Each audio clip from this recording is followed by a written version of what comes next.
let's discuss the legal rights of the women in Islam. Legally, men and women are equal. If for the crime they commit, they get the same punishment. For example, if a man kills a woman, the man is put to death. If a woman kills a man, she is put to death, according to the law of Qisas, mentioned in Surah Baqarah, chapter number 2, verse number 170 and 179. And furthermore, if any organ of the body is damaged, irrespective whether it is the eye, the ear, the hand, irrespective whether it's of man or a woman, male or female, the punishment is the same.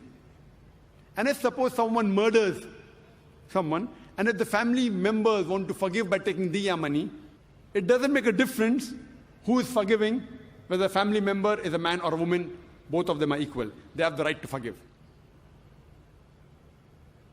The punishment for the men and women in Islam for the same crime, it is the same.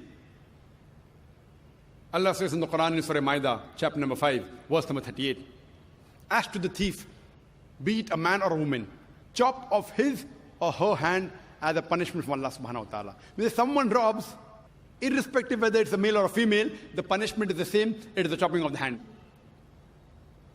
Quran says in Surah Nur, chapter number 24, verse number 2, as for the fornicator, whether it's a female or a male, whether it's a woman or a man, give each 100 lashes as punishment.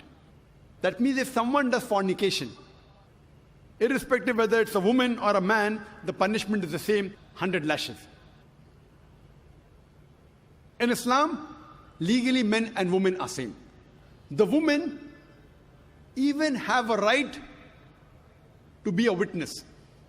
In most of the religions, women are not permitted to be a witness. Even the Jewish community, just a few decades earlier, last later 1950, they were discussing should they give the woman the right to be a witness. Islam gave that right for a woman to be a witness 1400 years ago. And Quran protects the woman. Quran says in Surah Nur, chapter number 24, verse number 4, that if someone lays an allegation against the chastity and modesty of a woman and does not produce 4 witnesses, give him 80 lashes as punishment. That means if you lay an allegation on the modesty or chastity of a woman, and if you cannot produce 4 witnesses, you get 80 lashes.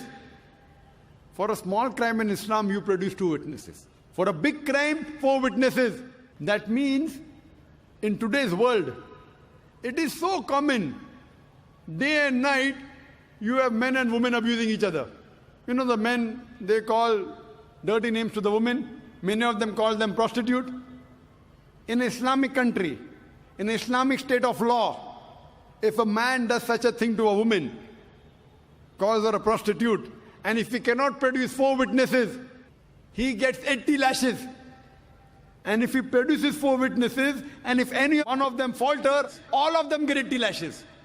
This is how much Islam protects the woman. I don't know in any law in the world, whether it be America, whether it be UK, whether it be Canada, whether it be India, if you take an objection, if a woman goes to the court of law and says, that man abused me, what can you do?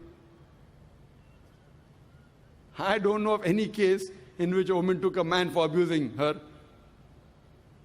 What punishment? In Islamic law, 80 lashes. If that law is implemented anywhere in the world, a man will think 1,000,000 times before abusing a woman. This is how Islam protects the woman.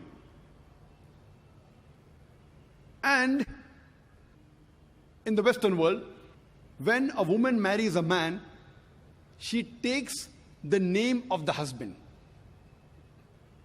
In Islam, she has the option to take husband's name or maintain her maiden name.